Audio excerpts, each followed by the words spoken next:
en este momento. Buenas tardes. Estoy muy contenta de verlos y de que tengamos esta reunión para la lectura de los capítulos 4 y 5 de la novela en lo más secreto con don Gastón. Quería recordarles que la novela está disponible para comprarla con Editorial Costa Rica.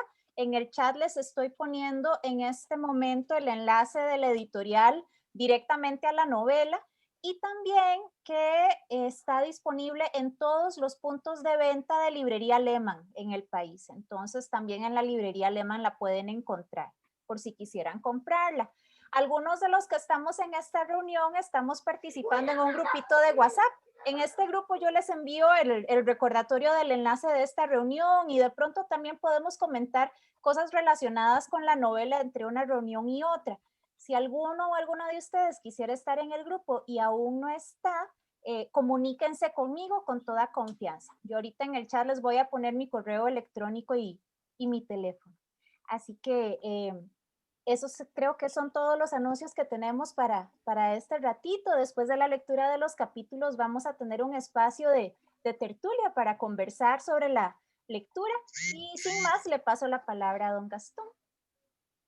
Y yo los saludo con el aprecio de siempre y les agradezco el acompañarme en esta lectura comentada de la película, que no es una película sino una novela, pero es como si hubiera sido de la vida real. Y resulta que ya hemos visto en los primeros 3 capítulos quién es Pancho, que a sus 19 años está enamorado de Anabel, pero ella se va a estudiar a la capital. Y ya conocimos la familia, como los papás de Pancho se conocieron por un premio de la lotería y se casaron y nació este niño. Tuvo la desgracia de la partida de su papá cuando tenía 7 años y estaba por entrar a la escuela, y eso hizo que por un año no entrara todavía a la escuela porque su mamá, Azucena, se fue con su familia, con sus hermanos y sus papás a pasar el año a la finca del hermano mayor Sergio, y ahora es que está por entrar, ya tiene 8 años, mientras que los niños que entran a primer grado pues son como un año menores, y Anabel también va a ser su compañerita de escuela, tiene solo 6 años y medio, y vamos a ver cómo les va. Azucena está trabajando en la casa de la maestra de escuela, la niña Odilí, y con sus papás mayores, y ya conoció a Pancho, y hoy les va a dar la bienvenida en el primer día de clases. Y por otro lado, pues llega Anabel, cuya abuelita también es una de las casas donde trabaja Azucena. Y en este capítulo 4, el título es Una maestra excelente. Recuerden que para los comentarios del final nos interesa qué les llamó la atención y en qué se identifican con estas vivencias que vamos a tener hoy de los tiempos de escuela y una ida al puerto. Así que van a sobrar cosas para identificarnos. Odilí, la maestra, tenía por costumbre esperar a los niños desde temprano para saludarlos a la entrada de la escuela. Así lo hizo con mucho cariño aquella mañana al recibir a sus nuevos alumnos de primer grado en su inicio de clases. Una vez reunidos en el aula, la profesora empezó a tomar lista para ir conociéndolos más personalmente. Pancho escuchó, antes del suyo, el nombre de Anabel Martínez y luego lo llamaron a él, Francisco Molina. Sin embargo, la niña Odilí estaba enterada de que le decían distinto en su casa. Por tanto, tratándolo de usted, según acostumbraban hacerlo las maestras de entonces, le preguntó, ¿cómo le gustaría que le llamemos de ahora en adelante? Pancho, contestó él con determinación. De esta manera, durante los siguientes 6 años de escuela, al pasar lista, se decían sucesivamente los nombres de Anabel Martínez y Pancho Molina, como si su destino fuera el estar juntos para siempre. El mismo Pancho estaba curioso de identificar a esa niña llamada Anabel, pues la abuela Soledad, por intermedio de Azucena, de antemano le había mandado a pedir el favor de acompañarla a la hora del regreso.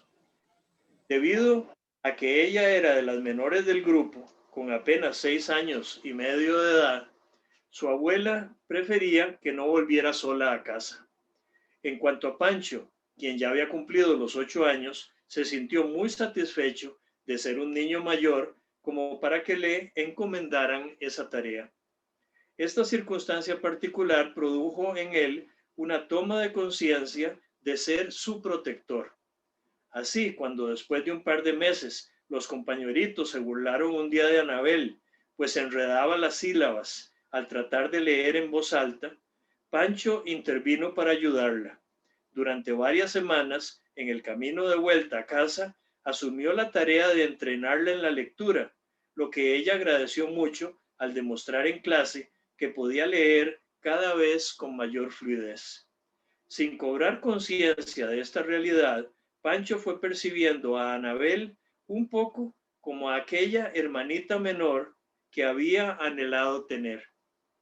Esto lo hizo andar vigilante para protegerla de que nada malo le ocurriera.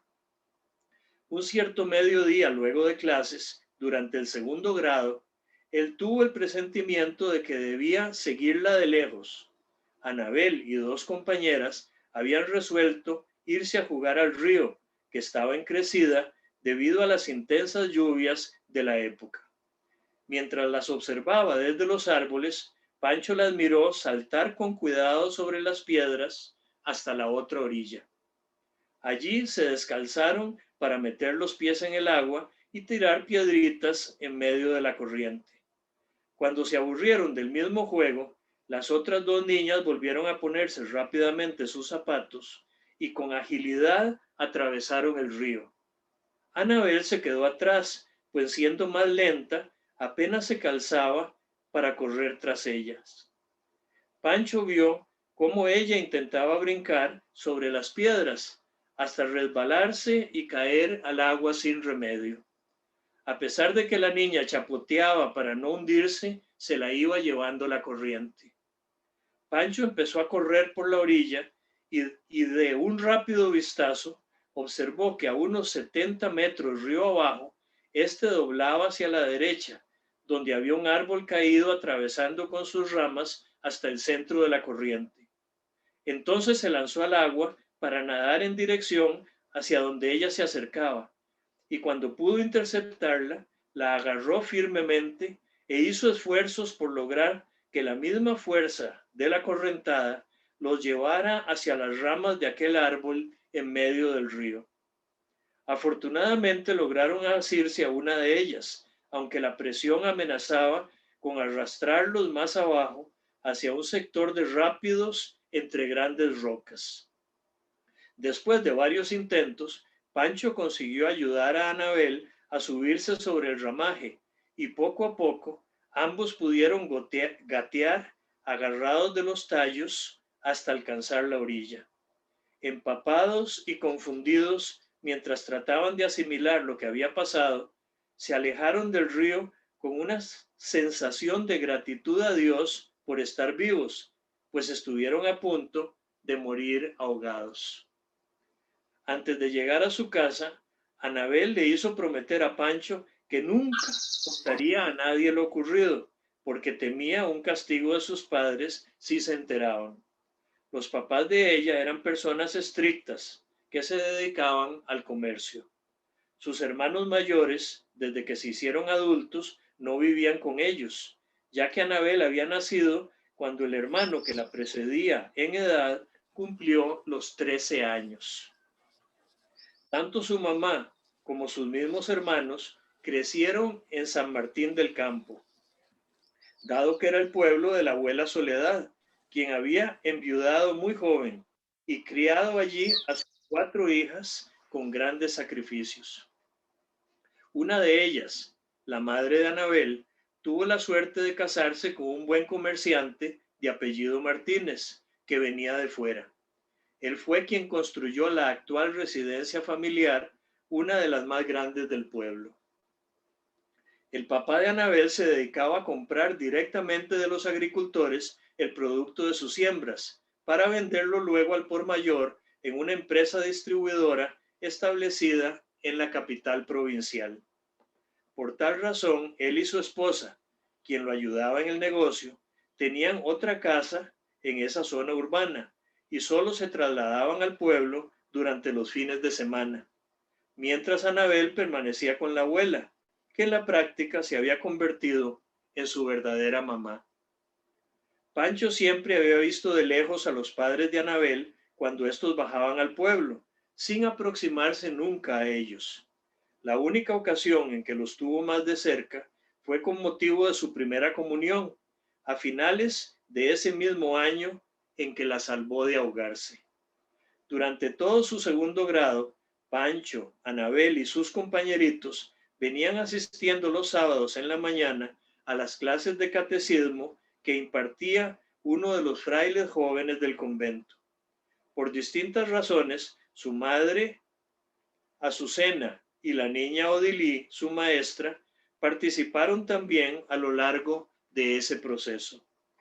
En su calidad de feligresa, muy comprometida con la vida de la parroquia, Azucena se había ofrecido de asistente para colaborar con el fraile que instruía a los niños en las verdades fundamentales de la fe católica. Siguiendo el método del antiguo catecismo, los pequeños debían memorizar las respuestas a cada una de las preguntas consideradas básicas para acercarse a recibir a Jesús en la Eucaristía. Azucena era quien se ocupaba de ayudarles, tomándoles las lecciones, de forma que pudieran contestar bien en los diversos temas. Resultaba común entonces que en la clase semanal de catecismo el fraile los interrogara grupalmente para constatar su aprendizaje. ¿Para qué estamos en este mundo? Para conocer, amar y servir a Dios y así llegar al cielo, respondían los niños en coro, alzando sus voces medio destempladas. La niña Odilí, por su parte, desde inicios del año lectivo, se preocupó porque sus alumnos vivieran dignamente este momento tan importante en sus vidas. Aunque se trataba de una actividad de la parroquia, ella convenció a los frailes de realizar una colecta mensual después de la misa y le encargó a un comité de padres de la escuela administrar el dinero recogido. Contando con este fondo, ella misma se aseguró de que los comerciantes de ropa y el suplidor de artículos religiosos les ofrecieran a un precio razonable lo que fuera necesario para la participación de todos en ese día. A su vez, los recursos se fueron asignando a cada familia de acuerdo con su situación económica. De este modo se logró el objetivo que se había propuesto la niña Odilí, de que no se vieran diferencias entre unos y otros niños debido a sus circunstancias particulares de vida. En el caso de algunos chiquitos que andaban habitualmente descalzos, esta fue la primera ocasión en que se pusieron zapatos nuevos.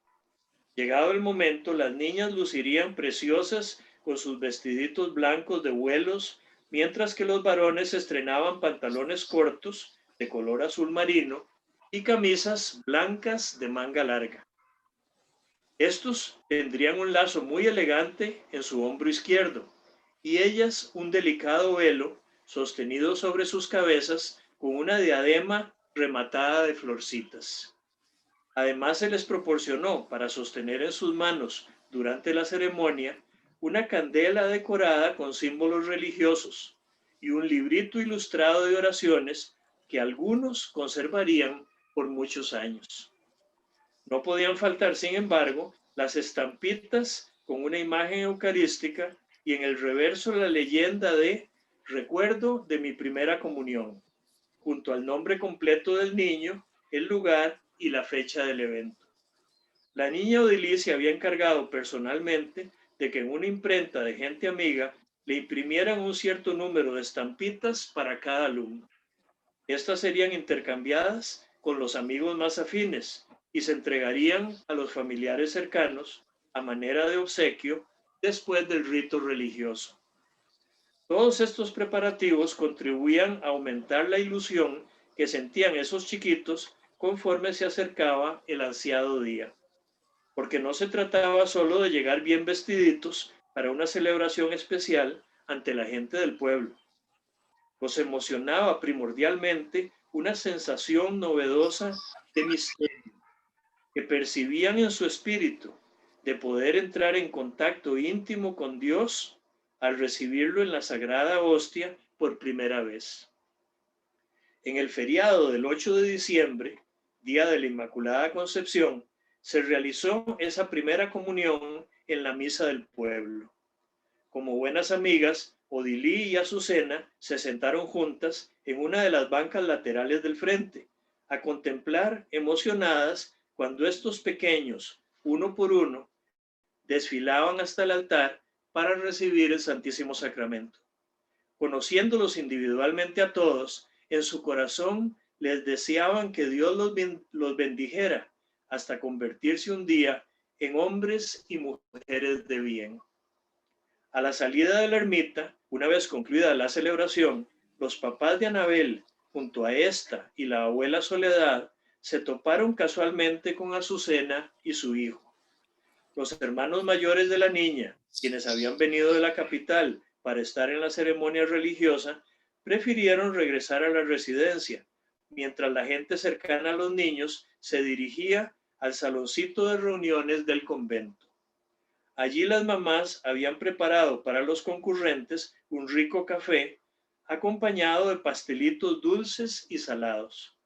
Asimismo, cada uno de los pequeños recibía una bolsita llena de golosinas, confeccionada de forma sencilla con una servilleta de papel, cuyas puntas estaban unidas por un lazo amarillo. En ese rato de convivio, los padres de Anabel, doña Soledad, Azucena y ambos niños se sentaron juntos a compartir la alegría del momento, un evento que Pancho recordaría para siempre. Durante los siguientes años de la primaria, el tío Orlando siguió viviendo en la casa de su hermana y su sobrino. Con el paso del tiempo, Pancho se llegó a identificar cada vez más con él, pues representaba ahora el rol de figura masculina en su vida. Orlando era un hombre de muy buen sentido del humor y bromas simpáticas que alegraban el ambiente.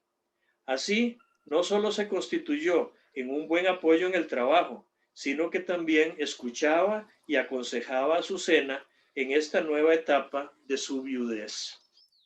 Como desde joven fue un buen futbolista, invitaba a Pancho con frecuencia a jugar bola cuando por las tardes volvía del cañal. En un potrero cercano, planito y donde las vacas conservaban corto el pasto, él le fue enseñando a su sobrino a jugar fútbol. Con la participación de varios niños vecinos, la mayoría descalzos, organizaban partidos que duraban hasta que ya se ponía oscuro y no era posible ver bien el balón. Incluso fundaron un equipito que jugaba contra equipos infantiles de pueblos vecinos. Esto le permitió a Pancho no solo ser reconocido como un buen delantero, sino socializar con otros a su manera callada de siempre. La maestra Odilia, a su vez, se fue convirtiendo en una buena amiga de Azucena. En sus conversaciones, mientras ésta realizaba el planchado de la ropa, hablaban sobre cosas de la vida. Odilí le prestaba libros a Azucena, quien los leía vorazmente para traerlos de vuelta y solicitar otros, lo que a ambas les servía de entretenimiento al comentarlos juntas. Para Odilí era importante platicarle a Azucena sobre su realidad como hija única en esa familia. Ella había crecido sola, pues sus padres, al casarse, eran bastante mayores y no pudieron tener otros hijos. Debido a esto, se concentraron en brindarle la mejor educación posible, apoyándola para realizar no solo sus estudios secundarios en la ciudad vecina, sino toda su carrera docente en la escuela normal donde se formaban los maestros. El papá de Odilí había sido el administrador del cine del pueblo hasta pensionarse. Sus ingresos ganados durante su vida laboral le permitieron construir una casa de concreto, espaciosa y acogedora, donde la habitación más frecuentada durante las mañanas, tardes o noches era la biblioteca. Ellos se preciaban de invertir la mayor parte de su presupuesto en la compra de buenos libros, lo que además fue un gran recurso que Odilí supo aprovechar al máximo Está bien. la labor Muchas de gracias. docencia. Azucena se admiraba de ver a los dos señores ya ancianos y a su hija maestra pasar horas de horas sentados en su sala de biblioteca, cada uno leyendo los temas de su interés. Este amor por la lectura hacía que la niña Odilí tuviera siempre comentarios interesantes en el desarrollo de sus clases. Pancho recordaría que en alguna ocasión, durante su 5º grado, ella les había hablado sobre lo efímero que es el tiempo. Les explicaba a sus alumnos que este transcurre muy rápido, no solo en lo que se refiere a los días o las semanas, sino también en cuanto a los meses y los años. Les instó entonces a aprovechar bien cada instante, por corto o insignificante que pudiera parecer. Más aún, tratando de ilustrarles lo rápido que pasa un instante, se valió de esta explicación. Por ejemplo, todas las horas de la primera mitad del día ocurren antes del meridiano, así como las de la segunda mitad de la jornada suceden después del meridiano. Pero justamente al mediodía o a la medianoche se da un único instante, cortísimo, entre el antes y el después del meridiano. Odilí les hizo ver a sus estudiantes que una situación semejante sucedía diariamente con la separación entre el día y la noche, fuera al anochecer o al amanecer. Para esto citó a 2 poetas costarricenses. Antes del anochecer, les dijo, ocurre un lapso muy breve, cuando todavía es de día, sin caer aún la noche. Por eso, en un poemario titulado Alas en fuga, don Julián Marchena escribió uno de sus poemas más conocidos, Romance de las Carretas, que se inicia con estos versos. Cuando el día ya no es día y la noche aún no llega, perfiles desdibujados, cielo azul de luces trémulas, por las rutas del ensueño van rodando las carretas. Asimismo, agregó la niña Odilí, don Isaac Felipe Azofeifa, otro poeta nacional, al final de un largo poema que tiene por título De nuevo el diluvio, credo y proverbio, menciona una frase llamativa que quizás hayan citado antes otros autores, pero que él pone en boca de una anciana indígena. La viejecita india, hecha de tierra cocida y proverbios antiguos, viene al poema con su sabiduría remota, con su grave voz y su canto, en que transitan lentos siglos y dice, de veras, hijo, ya todas las estrellas han partido, pero nunca se pone más oscuro que cuando va a amanecer. Así eran de cautivantes las explicaciones de la niña Odilí, aunque no todos los alumnos sentían la misma simpatía hacia ella. Para algunos era una maestra más bien anticuada, empezando por su ropa de vestir. A ella le gustaba verse como las señoras de las fotografías antiguas de principios del siglo XX, con enaguas hasta los tobillos y blusas de manga larga con cuellos de gola o de encaje. Además, su voz era un poco chillona cuando regañaba a algún alumno, con un cierto cantadito al hablar, que le imitaban a la perfección ciertos estudiantes, quienes gozaban de burlarse de su maestra, sobre todo tras la entrega de notas. Por otra parte, la vida docente de Odilí tampoco estuvo exenta de situaciones conflictivas a raíz de chismes o envidias. En una cierta ocasión, a mediados de la etapa escolar de Pancho y Anabel, una de las madres del grupo, vecina suya, empezó a esparcir un rumor insidioso. Ella decía que al trabajar a Azucena en casa de la maestra de su hijo, él se veía beneficiado, lo que se demostraba por sus excelentes notas en todas las materias. Muy pronto otras 2 mamás le hicieron coro en tales acusaciones. Llegaron al punto de acudir hasta la directora de la escuela para reclamar el supuesto abuso, pues ellas afirmaban que sus propios hijos merecían mejores calificaciones, aunque no gozaran del favoritismo de la profesora. Como ocurre en los pueblos pequeños donde la gente se conoce, La directora sabía de la fama de chismosas y malintencionadas que tenían estas mujeres. Por consiguiente, realizó una consulta con el resto de los padres de familia del cuarto grado para sustentar su posición al respecto. Esto le permitió confirmar que la niña Odilí ciertamente se había ganado el aprecio de los demás papás, y en una reunión convocada para tal efecto expresaron con claridad la confianza que le tenían a su maestra.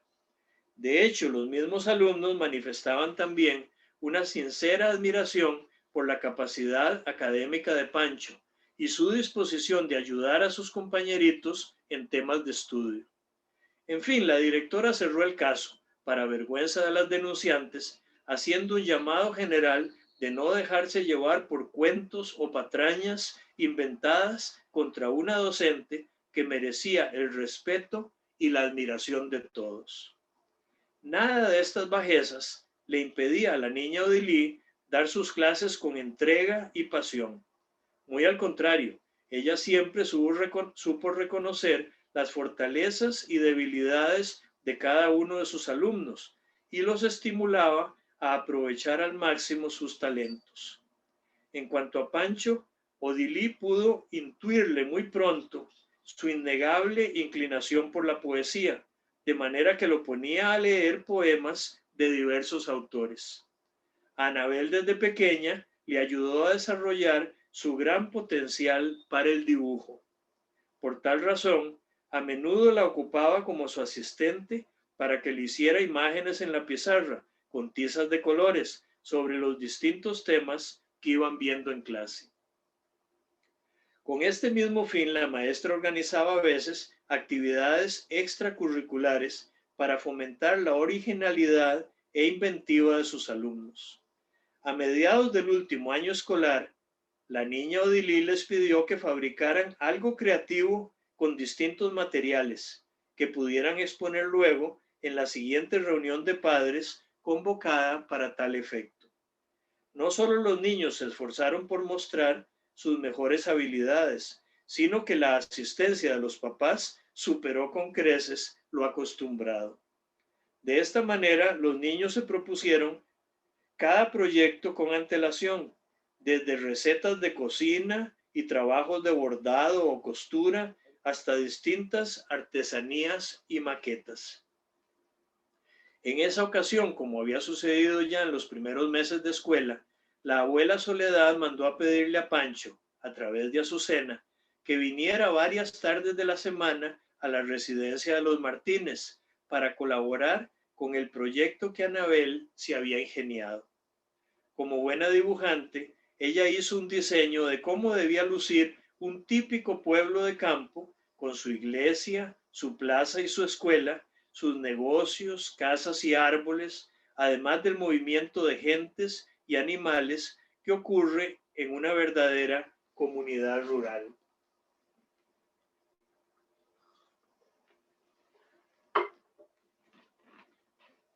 Para Pancho, esto representó una experiencia inolvidable de compartir muchas horas con Anabel, al tiempo que la abuela Soledad lo supervisaba.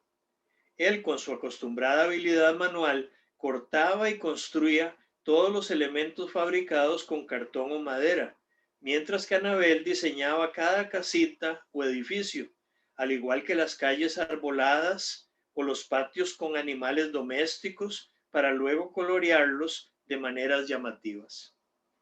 Pero lo que más conservó Pancho en su memoria, como recuerdo de esos días, fue que la abuela Soledad aprovechó un momento de ausencia de Anabel para agradecerle el haberla salvado de ahogarse aquella vez en el río. Él jamás le contó a nadie esa historia, ni antes ni después, pero era evidente que entre nieta y abuela no existían secretos. Así fue como en la familia de Anabel también se llegó a conocer con el tiempo sobre este hecho. Para Pancho, tal confidencia fortaleció el vínculo de relación que en adelante le uniría con la abuela Soledad, posiblemente debido a que ellos tres se habían hecho partícipes por esos años de un mismo secreto. Hacia finales de su sexto grado, Pancho recibió un día la invitación de parte de su maestra para visitar su casa, pues quería compartirle algo especial. Ya Azucena sabía de lo que se trataba y animó a su hijo a llegar puntualmente aquel sábado en el que ingresó por primera vez al lugar donde moraba la familia Segura.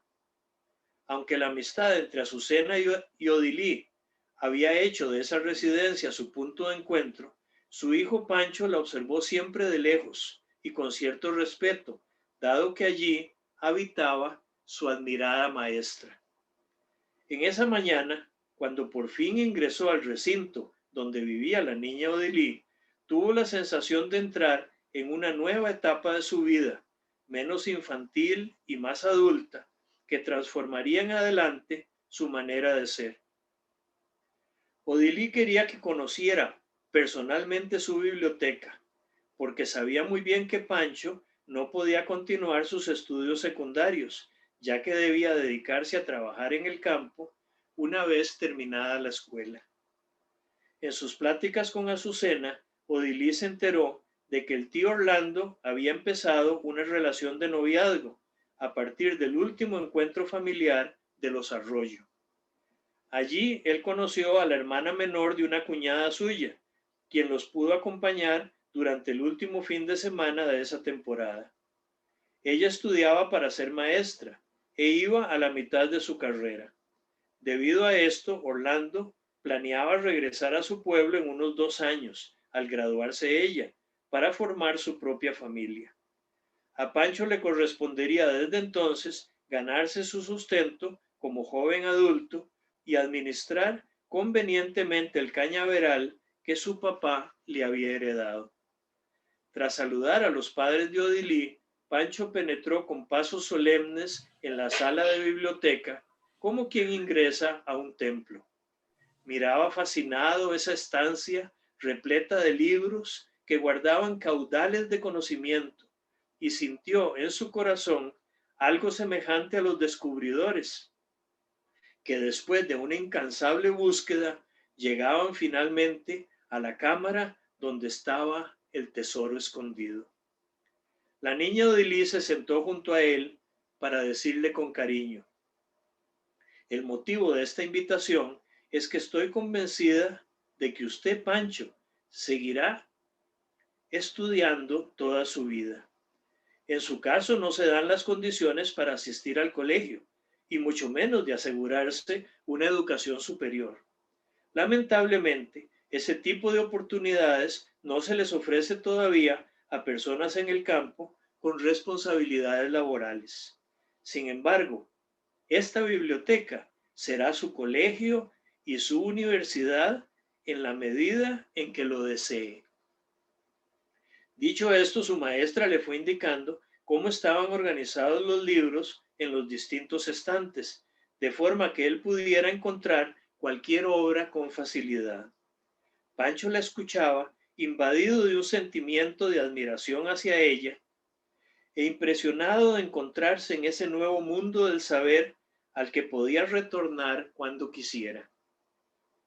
Finalmente, viéndolo a los ojos, con una mirada de afecto, Odilí le entregó una llave de su residencia y le reiteró que siempre sería bienvenido para visitarlos y sentarse a disfrutar de la lectura en esa sala. También lo animó a llevarse libremente cualquier obra de su interés para leerla en su casa y devolverla luego. Asombrado ante tal ofrecimiento, Pancho necesitó de unos minutos para asimilar su sorpresa. En esos momentos apenas pudo expresar unas pocas palabras de gratitud a su maestra por el maravilloso gesto de generosidad que había tenido con él. Salió luego a la calle con una sensación de plenitud, como quien toma conciencia de que en ese día empezaba a ocurrir algo novedoso. Su niñez iba quedando atrás para convertirse ahora en un joven al que no se le cerraban las puertas. Por tal razón, experimentando una nueva confianza, emprendió su marcha hacia el futuro con pasos más seguros y resueltos. En el libro tenemos imágenes al final de cada capítulo, y al final de este capítulo 4 aparece la imagen de un río en medio de la vegetación y dice: aquel paraje del río sería un lugar memorable en sus vidas, y es que fue el lugar donde Anabel se cayó y él le salvó la vida.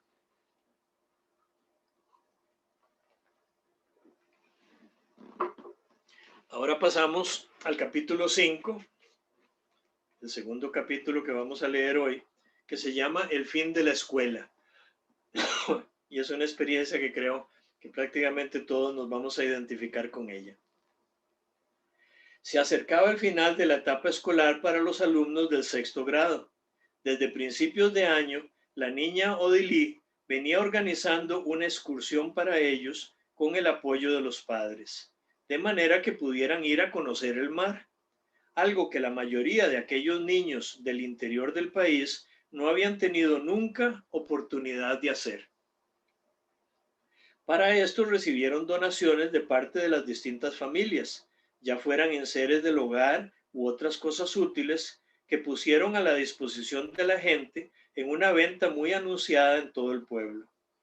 Así consiguieron el dinero que garantizaba los gastos de viaje a todos los alumnos, incluyendo a un grupito de 4 padres o madres que fueran de acompañantes, para que nadie se perdiera la excursión por falta de recursos. Realizaron también rifas periódicas de objetos valiosos que ofrecían algunos comerciantes de la localidad, lo que les permitió reservar con antelación las habitaciones necesarias para pernoctar durante una noche en un hotelito frente a la playa. Aquel ansiado día comenzó de madrugada con el canto de los gallos. Las familias se llegaron hasta el edificio de la escuela, donde les tenían preparado un delicioso café, chorreado con agua dulce, junto a un desayuno de gallo pinto con huevos, tortillas recién palmeadas, natilla y frutas. Luego de despedirse de sus familiares, abordaron un camión de pasajeros del pueblo que los trasladaría hasta la estación del ferrocarril que quedaba a medio camino entre la capital y el puerto del Pacífico, a donde se dirigían.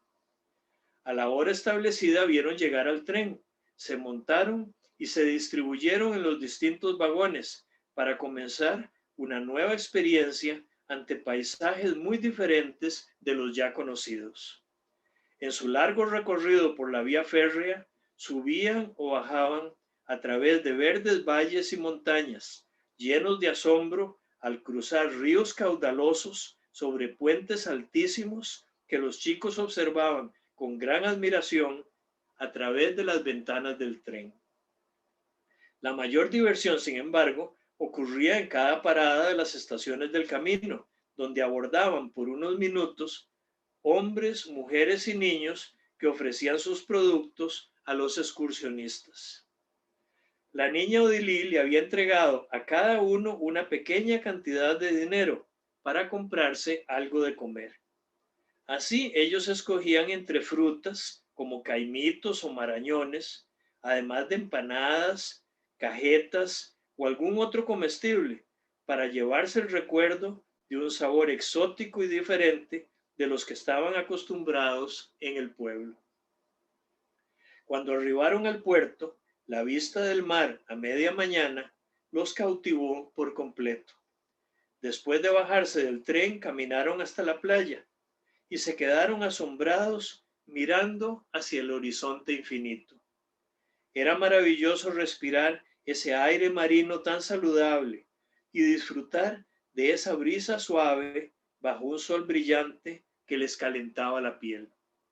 Para sentir la caricia de la espuma en cada ola que se llegaba hasta ellos, se fueron andando con los pies descalzos sobre la arena en dirección al lugar reservado para su hospedaje. Aquel hotel de playa tenía 2 pisos, construido todo en madera, con un aspecto sencillo pero agradable, rodeado de palmeras que proyectaban una sombra fresca sobre el patio central. La niña Odilí y los adultos que la acompañaban prefirieron quedarse allí con los niños al aire libre durante el resto de la mañana, en lugar de irse al mar, pues el ambiente sombreado los protegía del fuerte sol del mediodía. Se dedicaron juntos a divertirse con juegos tradicionales, empezando con aquel en que alguno de ellos, apoyado en una pared a cierta distancia del grupo, les daba la espalda por unos instantes mientras decía 1, 2, 3, queso, para luego voltearse con rapidez. Los demás procuraban acercarse poco a poco desde lejos, sin ser vistos al moverse. El que era sorprendido en movimiento debía retroceder hasta la línea del inicio. Los otros permanecían inmóviles en su sitio e intentaban nuevamente adelantarse cada vez que se repetía el 1, 2, 3, queso.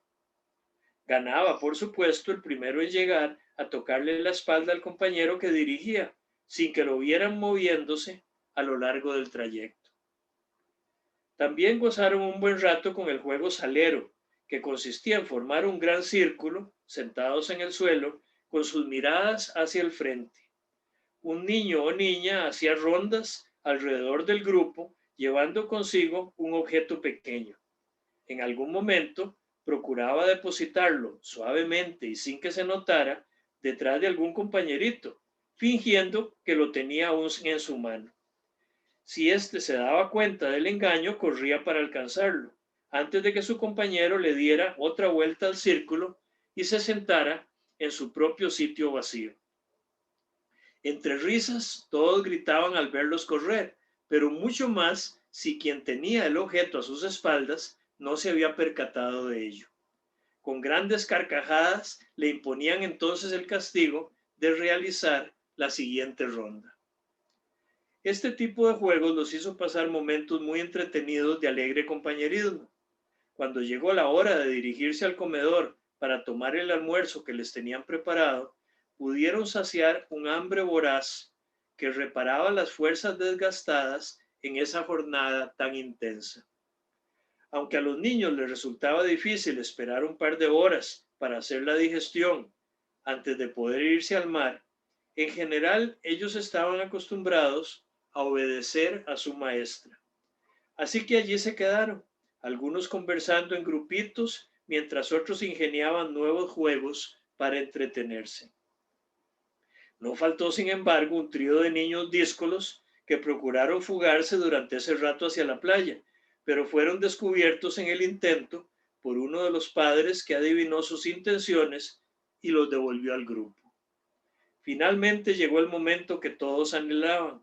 Ya eran pasadas las 3 de la tarde y el sol había bajado un poco, por lo que se precipitaron corriendo del hotel hasta la arena de la playa como terneritos a los que se les abre la puerta del corral. Aquellos fueron momentos de gozar saltando con las olas, sin que les permitieran adentrarse más allá de donde el agua les llegaba a la cintura para no correr riesgos, siempre vigilados por los adultos guardianes que también se habían puesto vestido de baño y se divertían junto a ellos.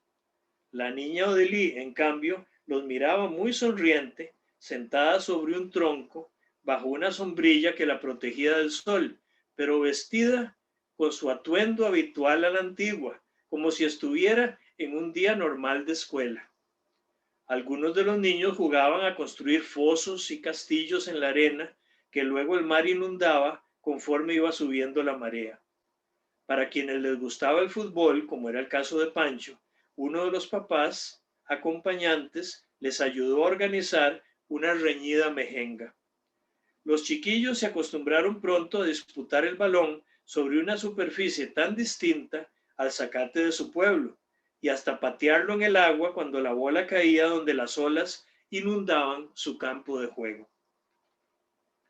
Previo a la puesta del sol, la niña Odilí le sugirió al grupo entero que caminaran hacia una zona rocosa al final de la playa para sentarse a contemplar el atardecer ante un cielo maravilloso surcado por celajes de todos los colores. Aquellos niños nunca habían visto al sol descender como una bola de fuego sobre el horizonte marino, mientras los pelícanos realizaban sus últimos vuelos procurando su alimento antes del anochecer.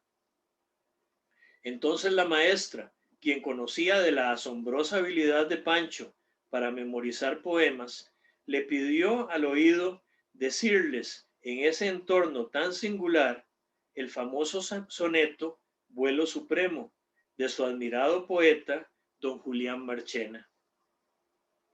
Pancho estuvo dispuesto a complacerla, pues si bien hablaba muy poco y aún menos en público, cuando se trataba de declamar un poema en voz alta, experimentaba una gran seguridad en sí mismo, tal vez por haber aprendido a hacerlo siguiendo el modelo de su madre. Y así, sentado sobre una roca, junto a sus compañeros y los otros adultos que miraban hacia el mar, se escuchó su voz cadenciosa declamando: quiero vivir la vida aventurera de los errantes pájaros marinos, no tener para ir a otra ribera la prosaica visión de los caminos, poder volar cuando la tarde muera entre fugaces lampos ambarinos y oponer a los raudos torbellinos el ala fuerte y la mirada fiera, huir de todo lo que sea humano, embriagarme de azul, ser soberano de dos inmensidades, mar y cielo. Y cuando sienta el corazón cansado, morir sobre un peñón abandonado, con las alas abiertas para el vuelo. Al terminar el poema, todos permanecieron en silencio, impresionados por ese momento mágico en el que las palabras del poeta expresaban el sentir compartido ante aquella experiencia única de ver atardecer junto al mar. Ya estaba casi oscuro cuando regresaron al hotel, donde se les esperaba en el comedor para ofrecerles una rica sopa de pescado acompañada de pan tostado con mantequilla, un fresco de horchata y como postre un delicioso helado de vainilla. Con el estómago satisfecho se dirigieron a sus cuartos para acostarse temprano y reponerse de un día tan activo y agotador. Este había comenzado mucho antes del amanecer y estuvo repleto de imágenes y emociones nuevas que poblarían sus sueños durante esa noche inolvidable.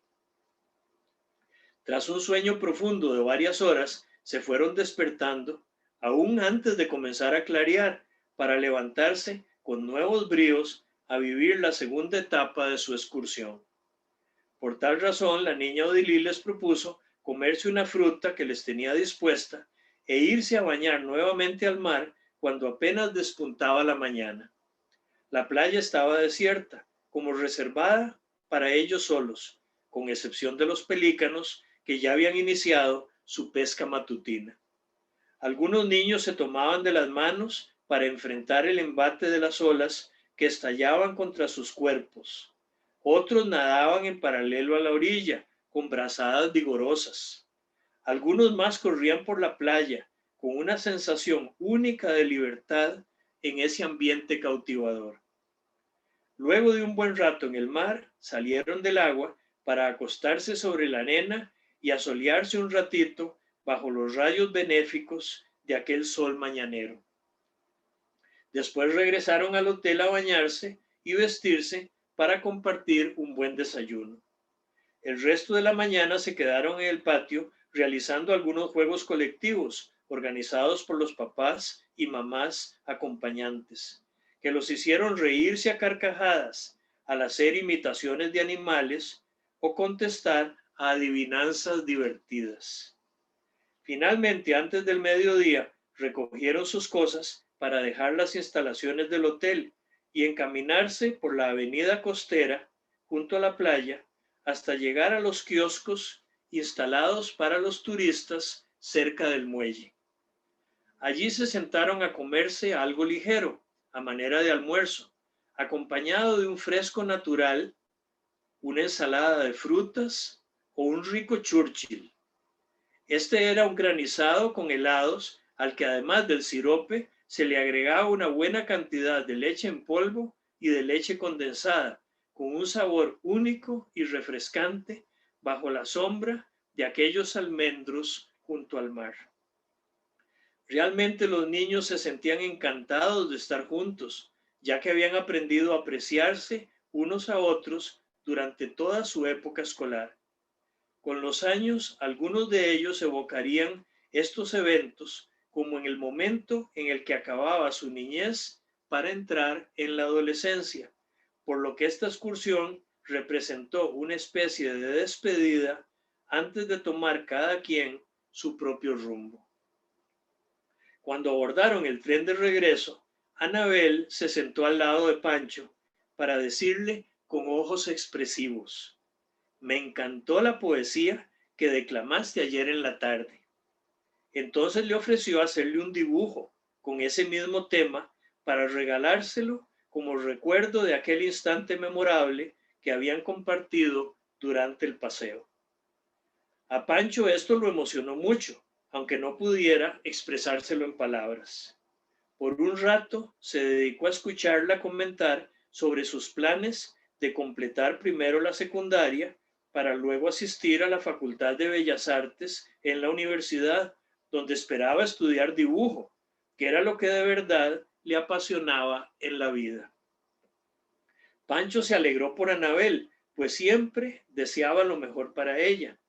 Pese a ello, y casi sin comprender el por qué, empezó a sentir una especie de vacío en su alma, al constatar que sus destinos eran diferentes. En los años venideros, él trabajaría como uno más de los campesinos del pueblo, mientras que ella desplegaba sus alas para elevarse a nuevas alturas y surcar otros cielos. La imagen al final de este capítulo 5, que fue una composición fotográfica tomada en la punta de Punta Arenas por mi amigo el fotógrafo Eduardo Loría, Chino Loría.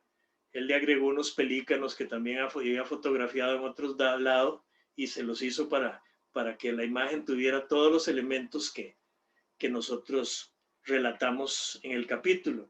Y por supuesto, bajo la imagen dice: quiero vivir la vida aventurera de los errantes pájaros marinos. Con esto cerramos nuestra lectura de hoy del capítulo 4 y 5 y nos abrimos a esos comentarios de ustedes breves para que puedan participar la mayoría que quiera sobre qué les llamó la atención y con qué se identificaron de las vivencias narradas en esta historia.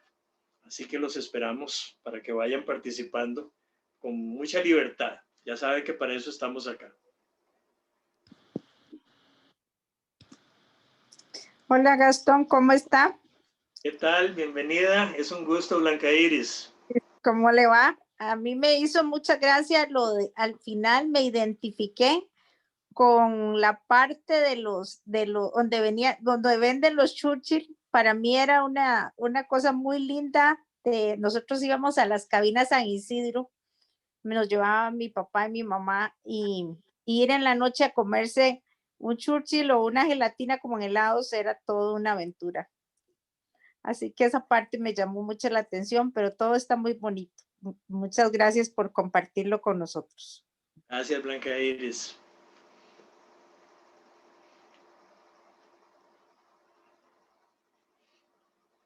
No se me aglomeren porque después al final ya no les queda tiempo.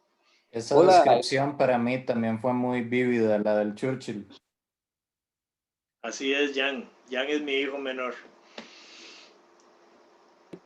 Yo creo que quién de nosotros...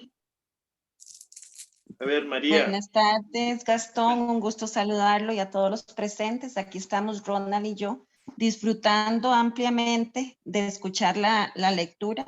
Primero que todo porque nos gusta muchísimo la forma tan descriptiva de los escenarios y nos hemos logrado trasladar a cada uno de los lugares en donde se va describiendo que suceden las acciones. Y yo particularmente me identifiqué muchísimo con el juego de 1, 2, 3 queso, porque lo jugaba en mi niñez con los niños del barrio en una calle sin salida de 100 metros y justamente recordé esos momentos en donde una persona decía 1, 2, 3 queso y nosotros lo que hacíamos era ascender por la calle hasta llegar al final para ver quién lograba ganar. Me gustó muchísimo y trasladarme también a esa época. Muchas gracias. Es importante transmitirle esos juegos, María, a nuestros hijos y nietos, porque a veces por jugar juegos de video dejan de jugar esos juegos infantiles al aire libre que son tan bonitos. Exactamente. Totalmente de acuerdo. Por acá. Saludos, Oscar y Olga Marta. Igualmente, don Gastón, muchos saludos. Buenas tardes. Y lo mismo a quienes están presentes en este Zoom, especialmente a Claire, un saludo muy especial como organizadora de esta actividad. Hay muchos aspectos de recuerdo, no cabe duda, ¿verdad? Los juegos infantiles, las pozas, a mí particularmente me tocó conocer algunas de las pozas de San José, de la parte sur del río Tiriguí, y era lugar de ir a nadar en esos lugares, ¿verdad? Si no es nadar, por lo menos mojarse los pies en el río. Recordemos que por esa época, hablo de los 47, 48, 49, hasta los 50 eran ríos de aguas puras, ¿verdad? No estaban contaminados. Eso es muy importante. Ahí en esos ríos, en algunos de esos ríos se pescaban los barbudos, que un señor pasaba por el barrio vendiéndolos, ¿verdad? Ahora eso sería totalmente inconcebible. También de la página 44 me llamó la atención la cita que hizo usted de la escuela, el narrador, perdón. Yo creo que en este caso debemos separar a don Gastón del texto, verlo como se hace en los estudios de literatura, como el narrador. La escuela normal que jugó un papel tan importante como lo demuestra la maestra de esta bonita y agradable historia. Luego también lo del vuelo supremo es un elemento que enriquece mucho la narración, ¿verdad? Y esa aclamación que hace el niño ante el mar, acompañado de sus maestros, sus padres, y luego el atardecer, es algo realmente muy hermoso. Digo yo, ¿qué pensaría Julián Machena si pudiera leer esta página, verdad? Yo creo que como poeta se sentiría más que satisfecho con uno de los poemas más famosos de la poesía costarricense. En ese sentido, el narrador usó ese recurso con un valor estético muy, muy especial, lo que le da pues importancia a la novela, ¿verdad? Luego el viaje en tren, otra cosa también muy bonita. A mí me tocó hacerlo ya de adulto, porque yo trabajé en el Liceo José Martí de Punta Arenas, y en esa época que pues, les hablo a ustedes, era el año, empecé a trabajar como profesor de enseñanza media en el año 63. Era más fácil viajar por tren que por autobús, más descansado, ¿verdad? Y entonces lo de Orotina, Atenas y otros lugares se me hicieron muy evidentes con estos niños comprando golosinas en el camino. Sí, todo un elemento importante para recordar, y definitivamente no es que cualquier tiempo pasado haya sido mejor, pero para uno definitivamente lo disfrutó mucho, ¿verdad? Yo lo disfruté mucho ese tiempo pasado, que el narrador de esta novela destaca en forma tan vívida, ¿verdad? Bueno, eso es mi participación, y muy complacido de participar y haber escuchado las otras intervenciones anteriormente. No sé si Olga Marta quiere decir algo. A ver. Yo quisiera... Buenas tardes a todo el mundo y muchas gracias. Ajá.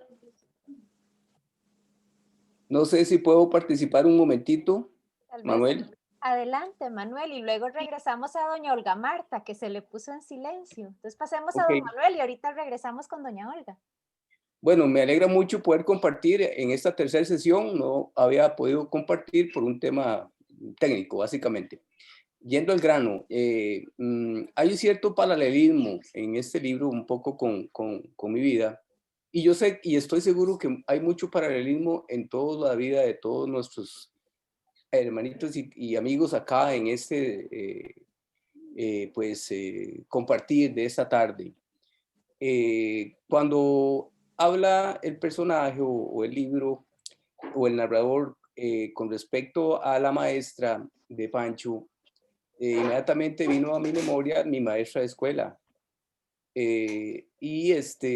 No tuve tal vez ese cariño de la maestra hacia mí tan afectivo y tan bonito como lo tuvo Pancho, porque yo le hice una torería a mi maestra cuando estaba en primer grado, ¿verdad? No fue hasta sexto grado que logré, o que más bien ella me demostró que sí me quería y que sí veía en mí un potencial muy bueno, ¿verdad? Ella me puso a dibujar en la pizarra del corredor el rostro de Juanito Mora en pizarra. Y entonces yo me sorprendí mucho y me dije, la maestra siempre vio en mí potencial. Entonces, la perdoné en sexto grado. Después llegaste a diseñador gráfico. En el colegio, todo lo contrario. Cuando entré al colegio, me captó el tema de las artes plásticas. Y entonces, la profesora de artes plásticas captó por dónde andaba yo y fue aunque nunca fui a su casa, nunca fui a su estudio, pero ella sacaba el rato conmigo y se veía, y yo sentía que sacaba el rato conmigo para expresarme muchas técnicas de ilustración y todo eso de primero a tercero o cuarto año, y fue muy bonito. Pasé a la Universidad de Costa Rica, a la Escuela de Artes Plásticas, ver que hay mucho match con el tema de la historia, y entonces me toca de profesora, la profesora de artes plásticas del colegio, y ahí mucho más. Ella se desvivió feliz de la vida encontrando de nuevo allí, y se rompió aquella distanciamiento profesor, alumno de colegio, y ya ahí éramos un tú a tú, los dos éramos artistas, ella con mucho más experiencia que yo, pero fue muy lindo. Quiero mencionarla porque ese cariño que María de la Paz Zumbado, me trasladó a través de su conocimiento del tiempo y todo eso, y en la universidad, quiero pues honrarla con el permiso de ustedes, ya ella falleció, y pues hay eso, ¿verdad? Entonces me motiva internamente todo esto de Pancho. Por supuesto, los viajes en el tren, y ya para cerrar un poquito ya mi intervención, tuve la oportunidad de trabajar en unas oficinas que quedaban por el Consejo Nacional de Producción o antiguo Consejo Nacional de Producción.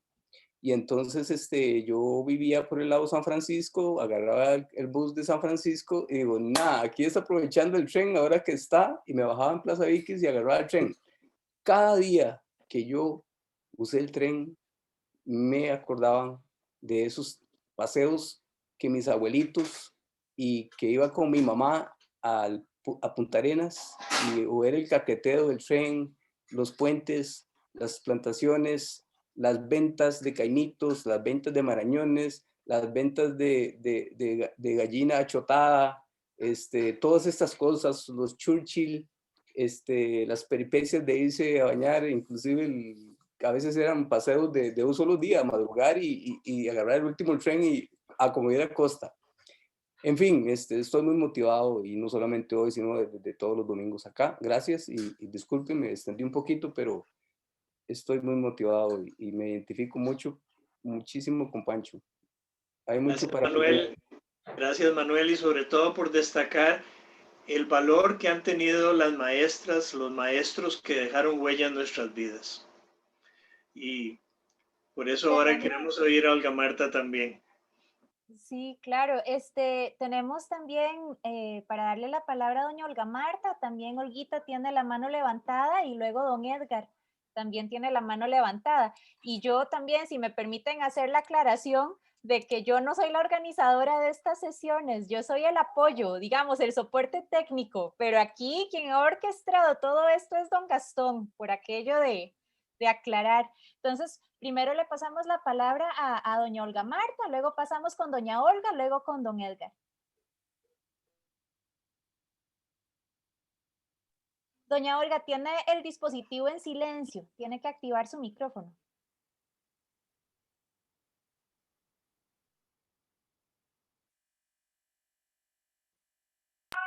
Ya. A ver, ahora sí, Sí, se sí, puede. Ahora sí. Ok, pues que les decía que me gustó tanto la lectura que la estoy releyendo y creo que no es lo mismo, aunque lo guste tanto de la lectura, he disfrutado muchísimo de oírlo leído el texto por el autor. Oscar lo diferencia, bueno, con lo del narrador, pero eso quedará como un documento precioso, como documento bibliográfico para las bibliotecas, porque este proceso estimula, sin duda, a futuras lecturas y a que este modelo también se utilice para otros eventos. ¿Por qué lo digo? Porque yo tuve también la genial idea de que aunque tenía una gran vocación, creo, para enfermería, decidí entrar a educación y en definitiva hice gran parte de educación,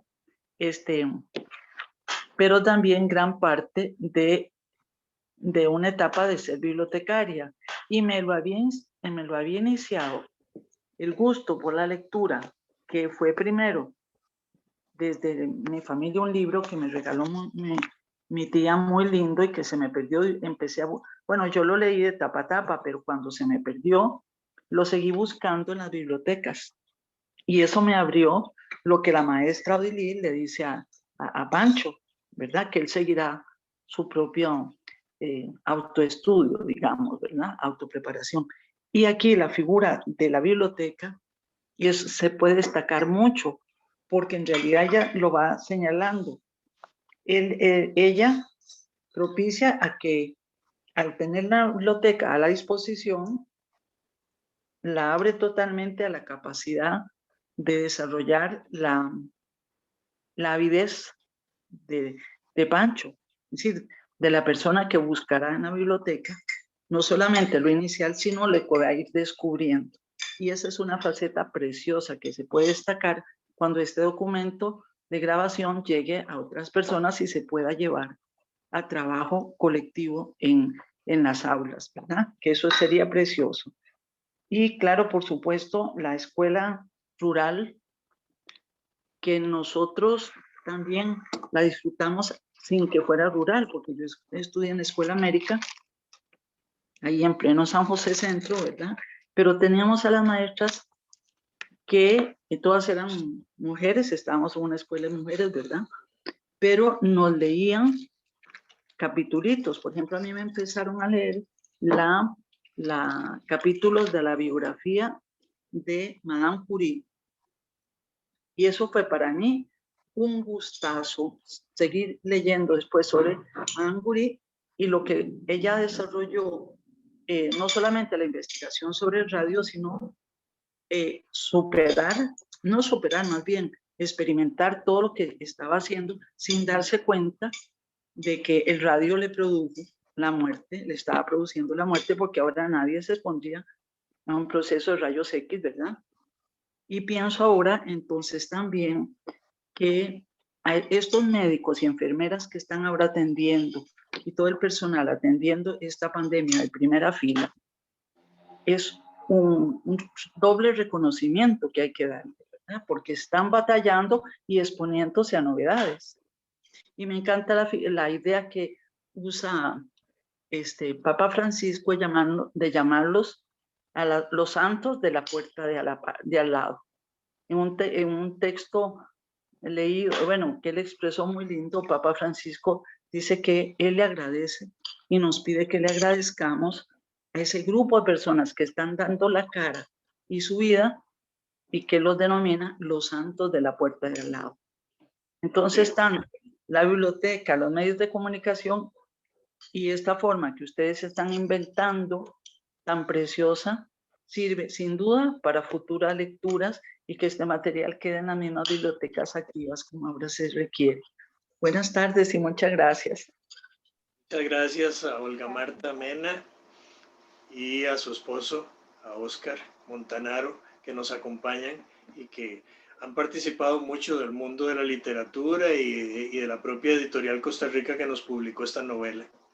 Continuamos con la siguiente intervención. Doña Olga.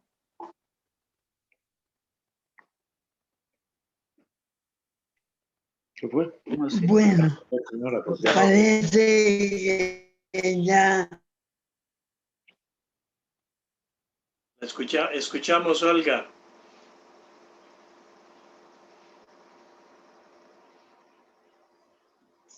Quedó pegada. Doña Olga nos escucha. Vamos a darle un momento. Escuchemos a don Edgar para darle a doña Olga un momentito para resolver. a mí me gustó mucho. Yo había leído el libro.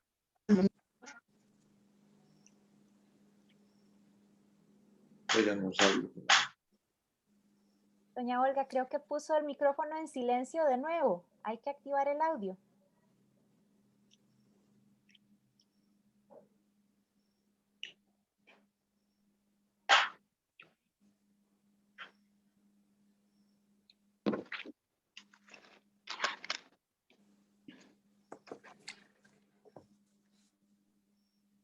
Si gusta, don Edgar, pasemos con su participación. Yo le voy a escribir a doña Olga por el chat, tal vez para ver si podemos resolver. Bueno, buenas tardes, buenas noches a Gastón, querido y viejo amigo, su hija y a todos los que están acá. Cuando el día ya no es día y la noche aún no llega, esta es la hora en que estamos, Gastón. ¿Cuál sería tu propósito al escribir esta novela? Y yo creo que en ese sentido, pues, lo has logrado, ¿verdad? Has pintado una Costa Rica en cierta forma bucólica, aunque no exenta de problemas. Y los problemas hasta el momento están sobre todo en la parte familiar y personal. Se mencionan algunos problemas nacionales, pero muy de pasada. Esa tal vez no era la intención de la obra. Sin embargo, llama a reflexión. Por ejemplo, eso de las casitas, y yo quisiera, ya los compañeros se han identificado con una serie de pasajes que es indudable que así es, pero quería ir por otro lado. Las casitas que tienen su canción, ¿verdad? Que Gastón expone también en el libro, han sido una bendición y una no bendición también. El hecho de que Costa Rica y sus gobernantes hubieran permitido o impulsado que todo el mundo tuviera su casita, eso está bien, en cierta forma, pero yéndose a ciudades europeas y de otros países como Estados Unidos, etcétera, hace mucho tiempo, desde la Edad Media, etcétera, Renacimiento, etcétera, uno ve los cascos viejos de la ciudad, no son casitas, son edificios comunes de 3 o 4 pisos, por decirlo así promediadamente. Eso permite ciudades más compactas, medios de transporte más eficientes, mejor, más barata, menos tuberías que se tienen que se rajan, etcétera. Eso lo dijo el nuevo presidente ejecutivo en un artículo hace poco. Lástima que nos dimos cuenta hasta ahora y sigue fomentándose tal vez las casitas. La municipalidad, que en capítulos anteriores Gastón habla de que pavimentó la calle del pueblo, muy bien.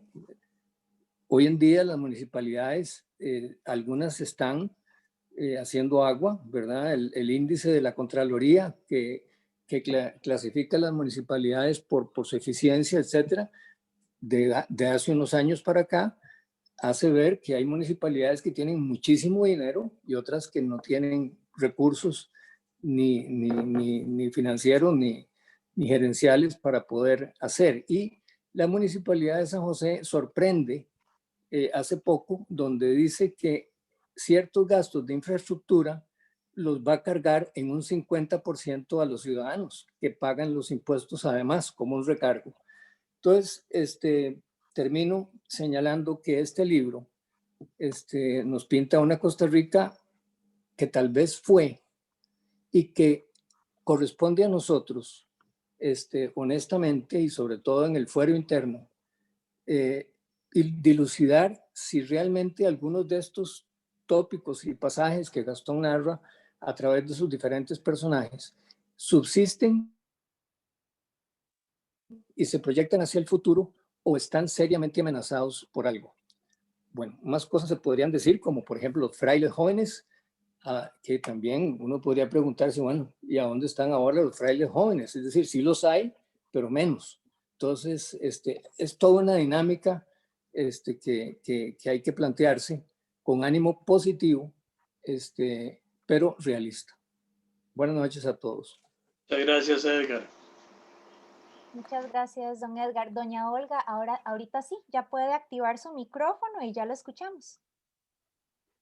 Ya creo que ya me lo puso mi nieta.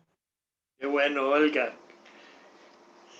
Mira, ha sido maravilloso releer el libro. Releerlo porque Jorge lo había comprado y yo lo había leído. Pero una vez que murió él, los hijos se lo llevaron. Y entonces no lo pude volver a leer. Y la lectura tuya es muy enriquecedora. Ahora recordé los juegos de esos que ya no conocen nuestros nietos, porque es un peligro salir a la calle. Así es. Y todo es muy lindo, muy lindo. Gracias, Olga Emilia. Qué bueno tenerte en el grupo. Gracias. Qué bueno. Ciertamente, con lo que van comentando ustedes, esta novela presenta la Costa Rica de hace 50 años. Y lo que pretende es ser fiel a lo que fue esa Costa Rica en la que muchos de nosotros crecimos. El primer propósito de la novela es más intimista, tiene que ver con el personaje de Pancho. ¿Qué significa? Y por eso la novela se llama En lo más secreto. La vida interior de un hombre muy callado que la gente externamente no conoce, pero que realmente va dejando huella en la vida de muchas personas, de muchas maneras. Pero claro, él está rodeado por las realidades de su pueblo, en San Martín del Campo, un pueblo cañero de la zona occidental de la meseta central, y por los cambios que ocurrieron en Costa Rica entre los años 1940 y 1980. Esa lectura crítica de qué permanece de esa Costa Rica, que debiéramos rescatar en valores y tradiciones en la medida de lo posible, y que ya ha cambiado y no es lo mismo, pues bueno, ya es parte de la lectura de cada quien para poder discernir la Costa Rica del pasado de la Costa Rica del presente. Pero yo creo que leerla juntos y el comentarla está siendo muy enriquecedor para ustedes, pero también para mí, porque escucharlos me enriquece muchísimo. Claire. Sí, no perder de vista también que esta es una novela de 5 generaciones, entonces vamos a ir caminando sobre el tiempo y hay muchas conversaciones, ¿verdad? Que todavía están por continuarse y por abrirse. Van a haber más temas de la realidad nacional que yo creo que van a dar para aprovechar este rato, ¿verdad? De compartir. Quisiera saber si alguien más quisiera participar antes de cerrar. Mónica, adelante. Mónica, tiene el micrófono en silencio.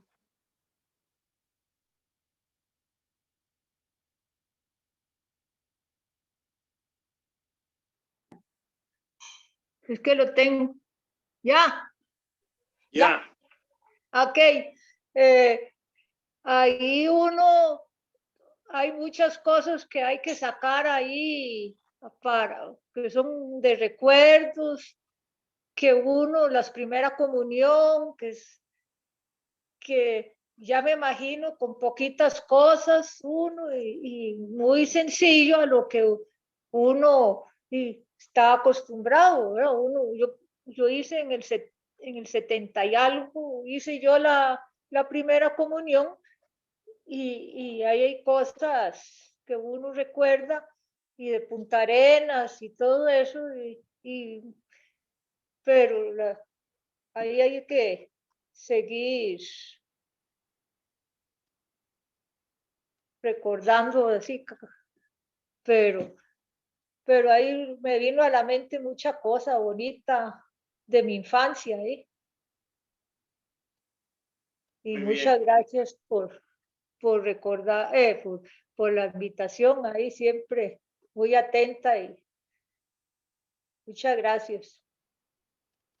Yo siento que algo muy bonito es que estamos pudiendo tener por Zoom esta reunión virtual de tantas personas que en primer lugar hace un año jamás nos hubiéramos imaginado que estaríamos viviendo algo así. Y en segundo lugar, se posibilita el estar juntos, que de otra forma, si hubiéramos tenido que viajar para reunirnos domingos por la tarde en algún lugar, posiblemente 2/3 partes de los que hoy estamos aquí no hubiéramos podido participar. Así que es interesante cómo la tecnología actual y estas circunstancias Así han practica uno y se interesa, hay además tecnología para recordar bastante y uno aprende mucho y la lectura hace que uno viva, se meta en el personaje y ya no hay esa protección de padre, o sea, ahí se nota ahí en los pueblos cómo se cuidan y había pocos recursos y vivían felices y ahora las cosas son muy diferentes porque y no hay juego. Yo estuve acostumbrada a Suiza y cromos y muñecas y ahora ya nadie usa eso. Entonces hay que rescatar todas esas cosas del antes porque solo internet y celulares por todo lado. Vamos a ver cómo sigue la otra parte. Está muy linda. Muchas gracias, Mónica. Y sí, hay una parte buena de la tecnología que seguimos aprovechándola y sí, estas hay que reuniones sacarla por de Zoom provecho. son una muestra de eso. Y hay otras partes que no hay que dejarse dominar por la tecnología y seguir teniendo lo interpersonal que fue tan valioso e importante en la forma en que fuimos criados en la segunda mitad del siglo XX. Voy a pasarle la palabra a doña Mónica. Yo me crié sin internet y sin cosas así, a pura bicicleta y cosas, y mucho jardín y cosas, ¿verdad? Pero a mí nunca nos hizo falta. Así es. Gracias, Mónica.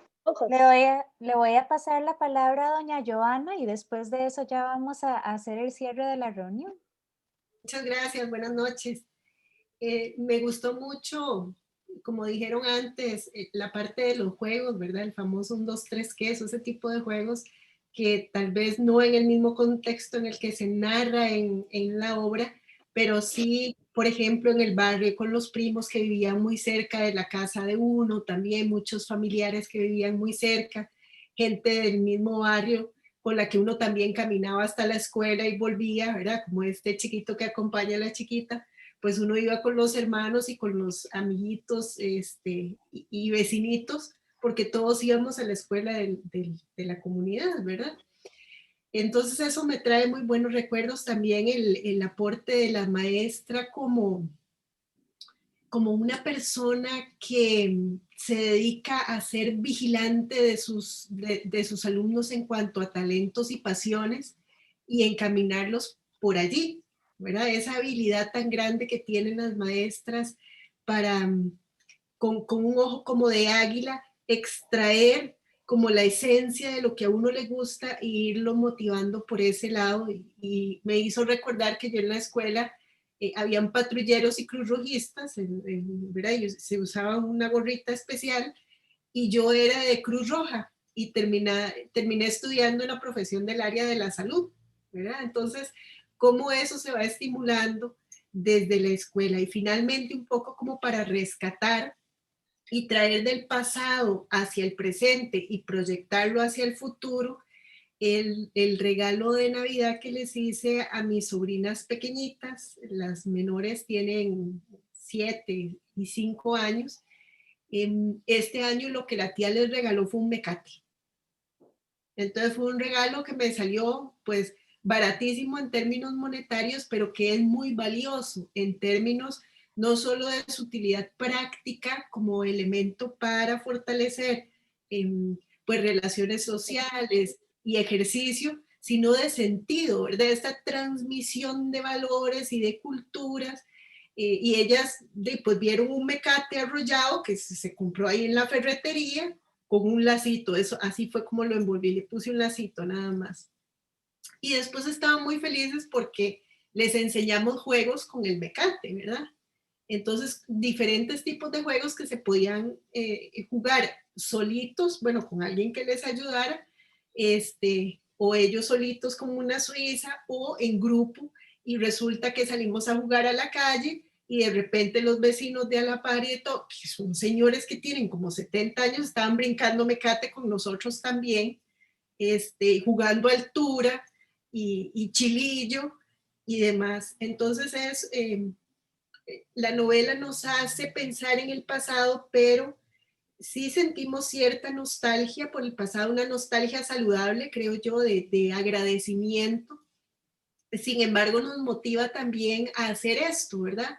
A traer al presente las cosas que pueden ser traídas, que consideramos beneficiosas, y heredarlas a la generación que viene para que puedan tener un disfrute de la vida diferente al montón de estímulos y experiencias que en la época postmoderna pues se reciben más a través de una pantalla que la interacción interpersonal, que es sumamente enriquecedora. Eso sería como mi participación. Muchas gracias, Johanna, por unirse al grupo y por estos comentarios. También nos enriquecen mucho. Don Gastón, unas palabras de... Perdón, ¿quién iba? Alguien me pareció que... Hay uno rescata cosas de los pasados que los niños de ahora deberían hacer ahora durante la pandemia, incluso para quitarse estrés deberían practicar Suiza, cromos o cosas de esas, que yoyos y todo eso que jugaba uno, rompecabezas, cualquier cosa que ya la gente no hace. Y ahora... Muy valioso rescatar esa parte, ¿verdad? Transmitírselas. Porque vea que Pancho y todos sus amigos y la misma Doily le impulsaba la poesía, y para que ahora casi nadie hace nada de eso. Todo el mundo es pura tecnología. Y deberían fomentar eso los educadores. Muchas gracias, doña Mónica. Don Gastón, unas palabras de cierre antes de terminar la reunión. Estimularlos a que dentro de 2 semanas sigamos con los capítulos 6 y 7, que nos van a tratar sobre la adolescencia de Pancho y con circunstancias muy bonitas, pero que también recomienden estas lecturas comentadas a otras personas que quisieran unírsenos.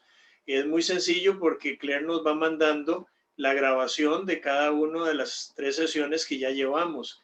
Entonces, si alguna amistad de ustedes se quiere unir, le mandan el enlace de las 3 sesiones primeras, a las que les pueden dedicar 1 horita cada 3 o 4 días, y dentro de 2 semanas nos volvemos a ver y muchos podrían hasta ponerse al día a través de las grabaciones. Hacemos el cierre, Claire. Que pasen muy buenas noches. Muchas gracias por acompañarnos. Feliz inicio de semana. Buenas noches, igualmente. Feliz día del 14 de febrero a todas y todos, que es el Día de la Amistad. Muchas gracias. Gracias, igualmente. Muchas gracias, igualmente. Cosas buenas.